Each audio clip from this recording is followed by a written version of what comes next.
Selamat pagi Bapak Ibu saudara Tuhan. Shalom. Puji nama Tuhan. Kalau pada pagi hari ini kita kembali berjumpa dalam suatu ibadah yang begitu indah, saudara. Ibadah Paskah. Ibadah yang membicarakan kemenangan Tuhan Yesus dari kematian atas penanggungan dosa-dosa kita sekalian. Saudara sekalian, mari kita bersama-sama siapkan hati. Kita mau bersama merenungkan firman Tuhan di dalam momentum Paskah pada tahun ini. Mari kita berdoa. Tuhan Yesus, kami bersyukur kalau pada pagi hari ini kami sekali lagi berjumpa di dalam suatu anugerah Tuhan untuk bersama-sama merayakan Paskah, kebangkitan Tuhan Yesus dari kematian. Tuhan, kami sungguh bersyukur atas momentum ini. Dan karena kami mau merenungkan firman-Mu, kiranya Engkau memberkati kami, Roh Kudus-Mu memberi hikmat untuk kami mengerti firman-Mu. Terpuji nama-Mu Tuhan, kami berdoa dan kami berserah dalam nama Tuhan Yesus. Amin. Saudara, hari ini kita akan bersama merenungkan firman Tuhan dengan satu tema, The New Relation. Mari kita persiapkan firman Tuhan. Kita baca Matius pasal yang ke-28, ayat yang pertama sehingga dengan ayat yang ke-10. Kebangkitan Yesus setelah hari Sabat lewat, menjelang menyingsingnya fajar pada hari pertama minggu itu, pergilah Maria Magdalena dan Maria yang lain menengok ke kubur itu. Maka terjadilah gempa bumi yang hebat, sebab seorang malaikat Tuhan turun dari langit dan datang ke batu itu dan menggulingkannya, lalu duduk di atasnya. Wajahnya bagikan kilat dan pakaiannya penuh putih bagikan salju. Dan penjaga-penjaga itu gentar ketakutan dan menjadi seperti orang mati. Akan tetapi malaikat itu berkata kepada perempuan-perempuan itu, "Janganlah kamu takut, sebab aku tahu kamu mencari Yesus yang disalibkan itu. Ia tidak ada di sini, sebab ia telah bangkit, sama seperti yang telah dikatakannya. Mari, lihatlah ke tempat ia berbaring, dan segeralah pergi dan katakanlah kepada murid-muridnya bahwa ia telah bangkit dari antara orang mati. Ia mendahului kamu ke Galilea. Di sana kamu akan melihat dia. Sesungguhnya aku telah mengatakan kepadamu." Mereka segera pergi dari kubur itu dengan takut dan dengan sukacita yang besar dan berlari cepat-cepat untuk memberitakannya kepada murid-murid Yesus. Tiba-tiba Yesus berjumpa dengan mereka dan berkata, "Salam bagimu." Mereka mendekatinya dan memeluk kakinya serta menyembahnya. Maka kata Yesus kepada mereka, "Jangan takut, pergi dan katakanlah kepada saudara-saudaraku supaya mereka pergi ke Galilea, dan di sanalah mereka akan melihat aku." Saudara, demikian firman Tuhan yang akan kita renungkan pada hari ini. Saudara, apa yang mendasari sukacitamu pada hari ini? Mungkin engkau berpikir dalam situasi seperti ini, "Pak, apa yang bisa membuat kami bersukacita? Keluar rumah saja sangat terbatas. Mendapatkan kebutuhan, mengelola bisnis dan sebagainya sangat terbatas. Apa yang membuat kita akan bersukacita?" Saudara, barangkali kita bisa mengungkapkan hal-hal semacam itu. Tetapi saudara, saya ingin katakan kepada kita, tidak ada sukacita yang lebih besar daripada pengampunan buat orang berdosa. Amin, saudara. Hidup ini bisa berakhir. Bisnis kita bisa selesai. Apapun yang kita bangun bisa runtuh. Tetapi pengampunan di dalam Tuhan Yesus tidak pernah selesai. Amin, saudara.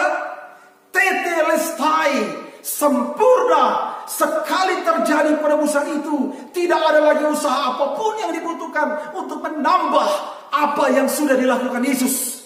Sempurna, perfect, bukan pluperfect. Ingat saudara, saya sudah membahas itu pada ibadah Jumat Agung kemarin. Saudara, saya ingin katakan, inilah dasar sukacita kita yang sejati. Bahwa Yesus selesai melakukan tugas pengampunan. Tetapi mungkinkah kita bersukacita? Mungkinkah kita bersukacita akan pengampunan? Sekiranya tidak ada Paskah. waktu tidak ada Paskah, mungkin kita akan sungguh kecewa. Kenapa?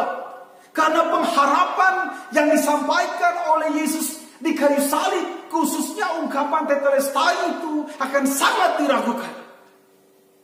Sungguhkah dia anak Allah? Sungguhkah dia Tuhan yang mengampuni kita sehingga pengampunan dalam dia itu sempurna? Sekiranya Yesus terus mati, sekiranya Yesus tidak pernah mengalami kebangkitan, kita tidak punya dasar untuk berkata Yesus Tuhan. Yesus adalah Tuhan yang menembus dan sempurna penebusan di dalam dia. Mungkin hari ini kalau saudara membaca Korintus, seperti kata Paulus, pengharapan kita sia-sia. Tetapi inilah yang terjadi. Catatan Alkitab yang merupakan juga catatan sejarah menyatakan suatu berita paling penting di muka bumi ini. Yesus Kristus bangkit. Haleluya, saudara. Saudara, ini sukacita kita yang paling besar. Kita boleh terkurung di rumah dalam situasi ini. Boleh bisnis kita mengalami hambatan. Boleh hal-hal lain mungkin mengalami kesulitan. Tetapi sukacita yang tidak pernah berhenti mengalir di hati kita. Bahwa Yesus Tuhan adalah sesungguhnya Tuhan yang sudah menebus kita di kayu salib. Ketuhanannya hari ini dinyatakan melalui suatu peristiwa yang sungguh ajaib. Kebangkitan dari kematian. Itulah Paskah. Itulah Paskah. Sebetulnya Paskah ini memiliki suatu kemiripan dengan pemahaman orang-orang Ibrani atau orang-orang Israel. Orang Israel juga merayakan Paskah, tetapi dengan pemaknaan yang amat berbeda. Mereka tidak pernah menyadari bahwa sesungguhnya itu adalah gambaran tentang Paskah di dalam Yesus. Orang Israel merayakan Paskah karena pembebasan mereka dari tulah yang ke-10, saudara. Kalau saudara ingat tulah yang ke-10 itu apa, saudara? Anak sulung yang harus mati. Saudara, semua anak sulung pada hari itu akan mati, saudara. Tetapi ada kesempatan agar anak sulung orang Israel tidak mati. Kenapa, saudara? Mereka akan mengolesi darah anak domba di pintu-pintu rumah mereka, di palang pintu rumah mereka. Dan manakala kuasa yang merebut anak-anak sulung itu akan datang kepada orang Mesir, saudara. Orang di dalam konteks Mesir pada waktu itu. Orang-orang yang rumahnya ada darah anak domba itu akan terlewat. Dan anak sulung mereka akan terselamatkan. Saudara, artinya apa, saudara? Darah anak domba itu menjadi satu tanda bahwa mereka dikecualikan. Itulah makna Paskah daripada orang Israel. Namun makna Paskah kita berbeda. Sekalipun sebetulnya gambaran kisahnya itu ada kemiripan. Bahwa kita juga, saudara, oleh kuasa penebusan sang anak domba Allah itu, kita layaknya memperoleh suatu darah anak domba di atas rumah kita masing-masing. Sehingga kuasa yang menghantam dosa itu melewati orang-orang percaya. Tetapi domba yang dikorbankan di dalam Paskah orang Israel adalah domba yang tidak pernah bangkit dari kematian. Apa yang dia lakukan adalah sesuatu kejadian hanya pada waktu itu. Itulah yang disebut perfect. Pada waktu itu terjadi cukup sekali dan tidak terjadi selama-lamanya. Namun Yesus adalah anak domba Allah yang sempurna. Selesai dia melakukan pengorbanan dosa di atas kayu salib, saudara, darahnya tercurah. Darah itu nyawa yang menggantikan nyawa kita, saudara. Hidup yang menggantikan kehidupan kita itu, saudara, tercurah. Di hari yang ketiga dia bangkit. Dia bukan domba layaknya domba yang terjadi dalam Paskah orang Israel. Dia adalah domba, yaitu domba Allah itu sendiri. Maka kebangkitan di dalam Paskah adalah sukacita besar. Karena itu berbicara sang domba yang tersalib di kayu salib itu adalah Allah di dalam Tuhan Yesus. Amin, saudara. Inilah sukacita kita yang terbesar. Lalu bagaimana hubungannya dengan konteks iman kita pada hari ini, saudara? Tema kita hari ini, the new relation. Saudara, harusnya hari ini relasi kita dengan Allah itu ditandai dengan hal-hal yang berbeda. Dan hal yang paling menandai perbedaan relasi kita dengan Allah adalah apa, saudara? Sukacita. Kalau kita lihat catatan Alkitab ini, saudara, ketika ibu-ibu ini datang untuk coba pergi ke kubur Yesus, melakukan sesuatu di sana, mereka dikejutkan dengan peristiwa-peristiwa diceritakan di sini, saudara. Tapi setelah peristiwa itu, semua sudah selesai, mereka lihat dan mereka mendengar berita Paskah dari para malaikat, saudara. Perhatikan catatan Alkitab. Di sini dikatakan, mereka segera pergi dari kubur itu dengan takut dan dengan sukacita yang besar. Saudara, inilah yang menandai, saudara, yang menandai relasi kita dengan Allah hari ini. Suatu cara berelasi yang sangat berbeda dengan mereka yang tidak menerima atau belum menerima pengampunan di dalam Tuhan Yesus. Saudara, dasar daripada relasi kita di dalam Paskah adalah sukacita yang besar. Mengapa sukacita yang besar? Karena pengampunan itu sempurna. Dan Dia yang mengampuni itu adalah Tuhan. Dan Tuhan itu bangkit pada hari Paskah, saudara. Saudara, hari ini kita tidak membangun relasi dengan Allah dengan dasar kesedihan. Tidak membangun relasi dengan Allah dengan dasar pesimis. Apakah yang saya lakukan ini cukup untuk membangun relasi dengan Allah? Apakah mungkin saya membangun relasi dengan Allah? Yang saya lakukan ini, apakah memang bisa memulihkan relasi saya dengan Allah? Saudara, kita tidak memiliki relasi dengan Allah dengan dasar pertanyaan-pertanyaan seperti itu. Tidak, saudara. Hari ini kita membangun relasi kita dengan Allah dengan dasar sukacita, saudara.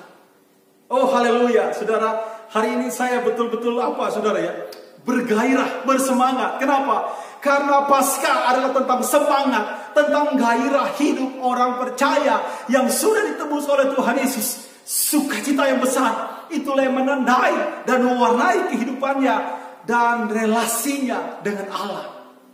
Saudara, saya tidak menyangkali bahwa situasi hari ini memang ada dalam kesedihan, memang ada dalam keterbatasan.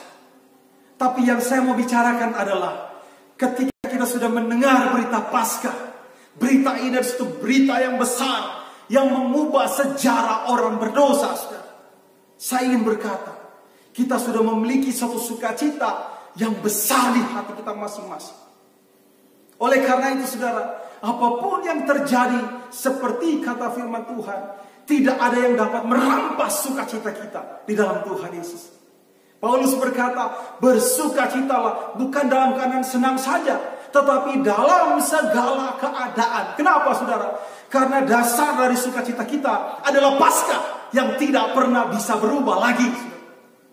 Saudara, hari ini saya ingin berkata kepada kita, mari kita membangun relasi dengan Allah di tengah situasi seperti ini dengan satu sukacita. Sukacita itu apa, saudara?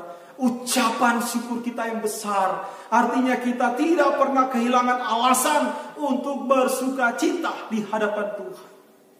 Kalaupun kita menangis di hadapan Tuhan, kita menangis karena kita memiliki satu sukacita oleh karena sesungguhnya kita sudah memiliki jalinan yang terhubung dengan Allah. Maka waktu kita menangis sebagai orang yang memiliki relasi yang pasti di dalam Tuhan Yesus. Itu akan sangat berbeda bagi mereka yang menangis. Mungkin berkata menangis di hadapan Tuhan, tetapi relasi yang belum terhubungkan dengan Allah, yang belum terhubungkan dengan Allah yang murka itu, saudara. Tapi di dalam Tuhan Yesus, Dia yang sudah menebus dosa kita, yang sempurna, lalu Dia bangkit sebagai Allah yang menang itu. Kita memiliki relasi yang jelas, yang pasti, yang kokoh di dalam Tuhan Yesus. Karena itu, saudara, kalau engkau mau menangis hari ini pun, menangislah dalam sukacita, saudara. Ini memang sesuatu yang berbeda, tetapi sukacita kita oleh karena Allah sendiri sudah memastikan relasinya dengan kita. Ingat Yohanes berkata apa, saudara? Karena begitu besar kasih Allah akan dunia ini, sehingga Ia sudah memberikan anak yang tunggal, supaya setiap orang yang berdosa itu, yang percaya kepadanya itu, beroleh hidup yang kekal. Pernyataan ini tidak menyangkali bahwa kita berada dalam satu keadaan yang tertekan oleh akibat dosa. Tetapi pernyataan itu tidak berhenti sampai di situ. Dia berkata setiap yang percaya kepada Allah di dalam Yesus Kristus memperoleh satu sukacita yang besar. Saudara, inilah yang menandai relasi kita dengan Allah. Mungkin orang-orang di luar sana selalu punya alasan untuk menggerutu, punya alasan untuk mengeluh ini dan itu, punya alasan untuk tidak merasa bahwa ada kebaikan besar dalam hidupnya. Tapi di dalam Tuhan Yesus, oleh peristiwa Paskah, dengan sesuatu yang memulai relasi kita yang baru dengan Tuhan, kita tidak punya alasan untuk tidak bersuka cita, bersyukur senantiasa di dalam Tuhan Yesus. Saudara, inilah makna Paskah buat kita sekalian. Kalaupun kita bersedih, bahkan kita bersedih di dalam sukacita, karena Allah sudah memberikan kepada kita sesuatu yang tidak mungkin kita lakukan, yaitu relasi yang indah dengan Dia, saudara. Saudara, saya tidak tahu hari ini engkau sedang menggumulkan apa. Saya tidak tahu hari ini engkau sedang merasakan tekanan seperti apa. Tapi inilah berita Paskah buat kita, bahwa Dia Tuhan yang mengampuni dosa kita, adalah Tuhan yang menang dari kematian. Dia yang menang dari kematian itu adalah Dia yang mewakili kita mengalami kemenangan dari kematian karena dosa. Kalaupun Tuhan memanggil kita, kita akan beralih dari hidup ini kepada satu sukacita yang besar di dalam Dia. Itulah inti relasi kita yang membuat kita sukacita, saudara. Ingat, Tuhan Yesus berkata kepada dia di sebelahnya, hari ini juga engkau bersama dengan aku. Saudara, siksaan berat yang dialami, tekanan hebat yang dialami, bukan menjadi alasan buat dia tidak bersuka cita. Oleh karena Tuhan sudah berkata, hari ini juga engkau bersama dengan aku. Saudara, saya tidak tahu sampai kapan kita akan menjalani hidup. Tapi kalau sudah tiba waktunya, saudara, ini firman Tuhan buat kita, bahwa Dia berkata, hari ini juga engkau bersama-sama dengan aku di sorga. Saudara, adakah kita tidak bersuka cita karena firman Tuhan yang dikatakan oleh Tuhan Yesus itu adalah sesuatu yang paling menjawab segala kegelisahan kita? Saudara, sekali lagi saya katakan, bahkan kalau kita bersedih, bersedihlah di dalam sukacita, karena pengampunan di dalam Tuhan Yesus sempurna, dan Dia sudah bangkit menang di dalam Paskah. Saudara, tidak ada hal lain yang lebih menguatkan kita daripada berita Paskah. Selamat Paskah, saudara. Selamat membangun relasi yang indah dengan Tuhan. Selamat mengalami sukacita yang tidak dapat digantikan oleh apapun juga. Selamat merasakan kekuatan dari sukacita karena Allah kita yang menang. Selamat menikmati relasi yang baru dengan Tuhan. Tuhan Yesus menyertai, Tuhan Yesus memberkati kita sekalian. Selamat Paskah. Haleluya. Mari kita berdoa. Tuhan, terima kasih banyak pada hari yang begitu indah ini, di Paskah yang sangat istimewa ini. Tuhan, kami sungguh bersyukur karena berita firman-Mu menyampaikan kepada kami bahwa kami saat ini sedang membangun suatu relasi yang baru dengan Tuhan. Di dalam Paskah kami melihat bahwa Allah menang dari kematian. Penebusan itu sempurna dan tidak ada lagi hal yang membuat kami ragu bahwa Yesus adalah Tuhan yang sesungguhnya sempurna dalam penebusan. Paskah membicarakan Tuhan kami adalah sesungguhnya Tuhan yang sejati. Dialah sang penebus yang sempurna. Dengan demikian, seperti yang firman-Mu katakan, tabir baik Allah itu sudah terbelah dua. Maka hari ini kami memiliki dasar untuk percaya relasi kami yang sempurna dengan Tuhan. Itulah dasar sukacita kami. Itulah dasar relasi kami dengan Allah pada hari ini. Di dalam situasi yang hari ini begitu menekan Tuhan, mungkin banyak orang memiliki suatu alasan untuk merasakan sedih, merasakan tidak sukacita, bahkan mungkin bersungut-sungut. Tetapi kami orang percaya, di dalam berita Paskah ini kami diberitahu satu hal. Apapun yang terjadi, sukacita kami tetap, sukacita kami sempurna di dalam pengampunan dan kemenangan Tuhan Yesus di hari Paskah ini. Terima kasih Tuhan. Hamba berdoa untuk setiap jemaat Tuhan, kiranya sukacita dan semangat Paskah ini menopang kami sekalian, khususnya dalam menghadapi situasi yang berat pada hari ini. Segala kemuliaan hanya bagi nama-Mu. Kami naikkan segala pujian, hormat, syukur kami hanya di dalam nama Tuhan kami, Yesus Kristus. Haleluya, haleluya, amin. Selamat Paskah Bapak Ibu Saudara Tuhan. Terus berpengharapan, terus sukacita di dalam Tuhan Yesus. Shalom.